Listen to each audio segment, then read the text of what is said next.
Subscribe करिए हमारे channel target UP TET CTET को और बेल आइकन को दबाइए।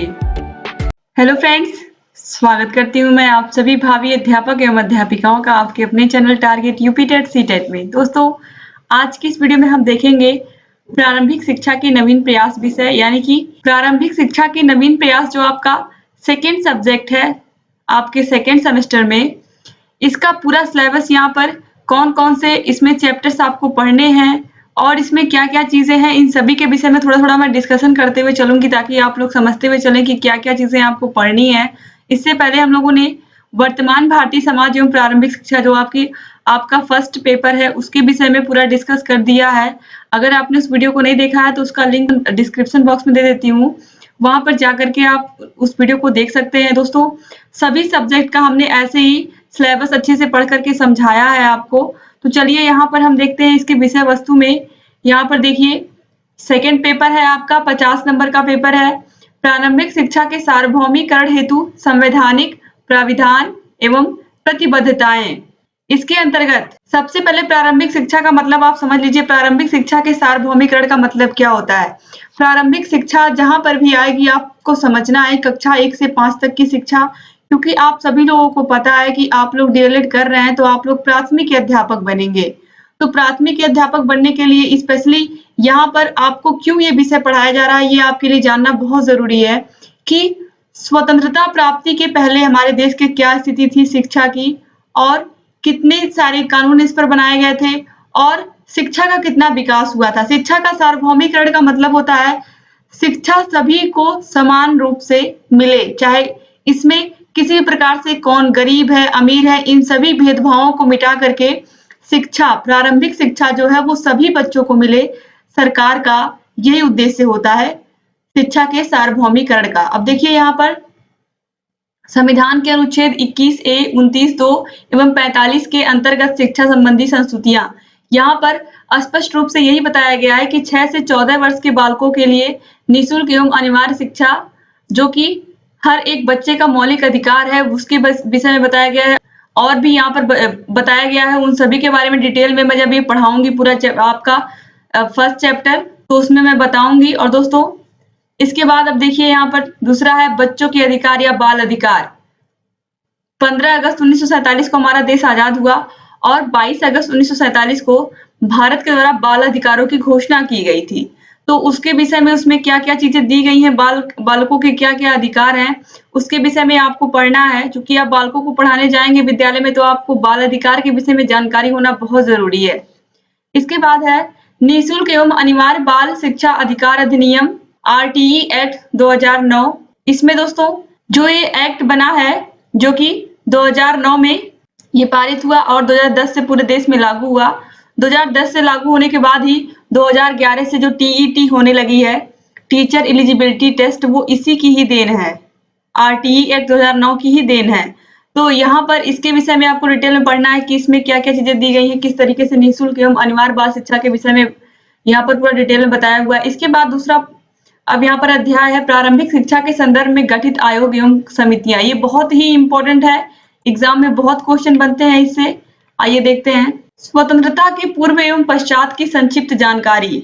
लॉर्ड मैकाले की शिक्षा नीति, वुड का घोषणा पत्र, हंटर आयोग, ऑकलैंड एवं कर्जन का योगदान। दोस्तों, लॉर्ड मैकाले की शिक्षा नीति से ही प्रारंभ होता है। अंग्रेजों के समय से किस तरीके से उन्होंने प्राथमिक शिक्षा पर ध्यान दिया है। यहाँ पर अगर मैं लॉर्ड मैकाले की शिक्षा नीति की बात करूं तो इनकी शिक्षा नीति बहुत ही अच्छी नहीं कही जाएगी, क्योंकि इनकी शिक्षा नीति थी कि जो शिक्षा है वो केवल समाज के उच्च वर्ग के लोगों को दी जाए। जो उच्च वर्ग का मतलब आप समझ रहे होंगे, जो बहुत ही धनवान है, जो जिनकी आर्थिक स्थिति अच्छी है, जब उन लोगों को शिक्षा दी जाए और उनके द्वारा जो शिक्षा है वो जो सबसे ऊपरी तबका है उसको शिक्षित किया जाए और वो नीचे के लोगों को शिक्षित करेगा। तो इस तरीके की शिक्षा नीति थी जिसको हम छन्नीकरण का सिद्धांत कहते हैं, यानी कि जो शिक्षा है वो ऊपर के वर्ग से छन छन करके नीचे की ओर आए, नीचे के वर्ग तक आए या गरीब वर्ग तक पहुंचे। तो ये जो लॉर्ड मैकाले की शिक्षा नीति थी, इसको बहुत अच्छी शिक्षा नीति नहीं कह सकते। इसके बाद वुड का घोषणा पत्र आया।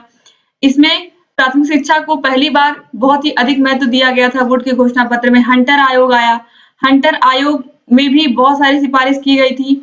और इसके बाद ऑकलैंड एवं कर्जन का योगदान भी है प्राथमिक शिक्षा में। इस सबके विषय में आपको डिटेल में मैं पढ़ाऊंगी। इसके बाद कोठारी आयोग है। कोठारी आयोग तो बहुत ही इम्पोर्टेंट है। कोठारी आयोग के बाद है राष्ट्रीय शिक्षा नीति 1986 एवं प्रोग्राम ऑफ एक्शन 1992। तो जो राष्ट्रीय शिक्षा नीति 1986 है ये भी बहुत ही इम्पोर्टेंट है। और इसके अलावा प्रोग्राम ऑफ एक्शन 1992 और यशपाल समिति ये भी 1992 में ही आई थी, जिसके अंतर्गत बस्ते के बोझ को कम किया गया। तो ये सभी चीजों के विषय में आप पूरा डिटेल में मैं पढ़ाऊंगी आपको एक एक समिति के विषय में। इसके बाद राष्ट्रीय पाठ्यचर्या की रूपरेखा 2005, एनसीएफ 2005 इसके विषय में भी आपको पढ़ना है। फिर शिक्षा हेतु राष्ट्रीय पाठ्यचर्या की रूपरेखा 2009 इसके विषय में भी आपको डिटेल में पढ़ना है। अब यहाँ पर दोस्तों देखिए, प्रारंभिक शिक्षा के विकास हेतु संचालित कार्यक्रम एवं परियोजनाएं उत्तर प्रदेश के संदर्भ में। उत्तर प्रदेश सरकार के द्वारा कौन कौन सी कार्यक्रम और कौन कौन सी परियोजनाएं चलाई गई हैं प्राथमिक शिक्षा में। यहाँ पर देखिए, ऑपरेशन ब्लैक बोर्ड परियोजना जिसको हम शॉर्ट में ओबी बोलते हैं। ऑपरेशन ब्लैक बोर्ड योजना के अंतर्गत बहुत ही छोटी सी योजना है, जिसके अंतर्गत हर एक स्कूल में कम से कम 2 कमरे होने चाहिए और 2 अध्यापक होने चाहिए। यही है ऑपरेशन ब्लैक बोर्ड परियोजना। इसको मैं डिटेल में पढ़ाऊंगी आपको। इसके बाद सेवारत अध्यापकों का विस्तृत अभिविन्यास कार्यक्रम पी मोस्ट, प्राथमिक शिक्षकों का विशेष अनुस्थापन कार्यक्रम एसओपीटी, बेसिक शिक्षा परियोजना बीईपी। इसके अलावा जिला प्राथमिक शिक्षा कार्यक्रम द्वितीय एवं तृतीय। इसके अलावा विद्यालय शिक्षा की तैयारी या स्कूल रेडीनेस कार्यक्रम। इन सभी कार्यक्रमों के विषय में आपको पढ़ना है, क्योंकि एग्जाम में इन सभी से क्वेश्चन बनते हैं। तो इसके अलावा दोस्तों देखिए और कौन कौन सी योजनाएं हैं। संपूर्ण साक्षरता अभियान है, सर्व शिक्षा अभियान है, NPEGEL national program of education for girls at elementary level. ये जितने फुल फॉर्म है ये बहुत ही इंपॉर्टेंट है। कई बार आप लोग का प्रैक्टिकल होता है, वाइवा होता है, तो आप लोगों से फुल फॉर्म ही पूछ लेते हैं। जब मेरा वाइवा हुआ था तो यही पूछा गया था, NPEGEL का फुल फॉर्म। तो इस तरीके से आप लोगों से भी एग्जाम में पूछा जा सकता है, तो इसलिए इन सबको आपको डिटेल से पढ़ना है। स्कूल चलो अभियान, कस्तूरबा गांधी आवासीय बालिका विद्यालय परियोजना। कस्तूरबा गांधी आवासीय विद्यालय आप सभी लोग को पता है, कक्षा 6 से 8 तक की बालिकाएं इसमें रहती हैं। वो रहने का भी प्रबंध वही होता है स्कूल में ही, और वहीं पर वो लोग रहती भी हैं और उसी स्कूल में वो लोग पढ़ती भी हैं। और हर एक ब्लॉक में, जिले के हर एक ब्लॉक में एक कस्तूरबा गांधी आवासीय बालिका विद्यालय अवश्य होता है। तो इसके विषय में भी मैं आपको पढ़ाऊंगी। इसके बाद है ECCE कार्यक्रम, राष्ट्रीय बाल श्रम परियोजना, मध्याह्न भोजन पोषाहार वितरण MDM के विषय में आप सभी लोग जानते हैं। छात्रवृत्ति वितरण एवं अन्य प्रोत्साहन योजनाएं, निःशुल्क पाठ्य पुस्तक, गणवेश, बच्चों हेतु फर्नीचर, ये सभी स्कूल में मिलता है, आप सभी लोग को पता है। तो इस तरीके से यहाँ पर इतनी चीजें आपको पढ़नी है और आपको बहुत ही ध्यान से इन सभी विषयों को अच्छे से पढ़ना है। जितने भी विषय यहाँ पर आपके 7 विषय हैं सेकेंड पेपर में, सेकेंड सेमेस्टर में। सेकेंड सेमेस्टर दोस्तों आप लोगों का बहुत ही बड़ा सिलेबस नहीं है इसका। जैसा फर्स्ट सेमेस्टर में आपको जैसे संस्कृत पढ़ना, तो संस्कृत में बहुत सारे प्रशिक्षु परेशान थे, तो आपको संस्कृत नहीं पढ़ना है। यहाँ पर आपको इंग्लिश मिलेगा ऑप्शन में। इसके अलावा आपको कंप्यूटर नहीं पढ़ना है, कंप्यूटर बिल्कुल हटा दिया गया है सेकेंड सेमेस्टर में।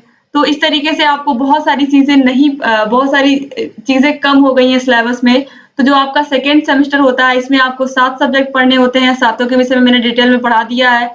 7 विषयों का अगर आपने नहीं देखा है लिंक, तो मैं अगर वो वीडियो आपने नहीं देखा है तो इसी वीडियो के नीचे डिस्क्रिप्शन बॉक्स में मैं उसकी लिंक दे देती हूँ, जहाँ पर जाकर के आप उस वीडियो को पूरा देख लीजिएगा और आप समझ जाएंगे कि कौन कौन सा विषय है और किस तरीके से आपको अपनी तैयारी करनी है सेकेंड सेमेस्टर की। दोस्तों चाहे आपका कोई भी सेमेस्टर हो, सभी सेमेस्टर बहुत ही महत्वपूर्ण होते हैं, क्योंकि एग्जाम में आप जितना अच्छा नंबर लाएंगे, जितना अच्छा हर सेमेस्टर में करेंगे, आपका जब टोटल नंबर होगा उतना ही अच्छा होगा।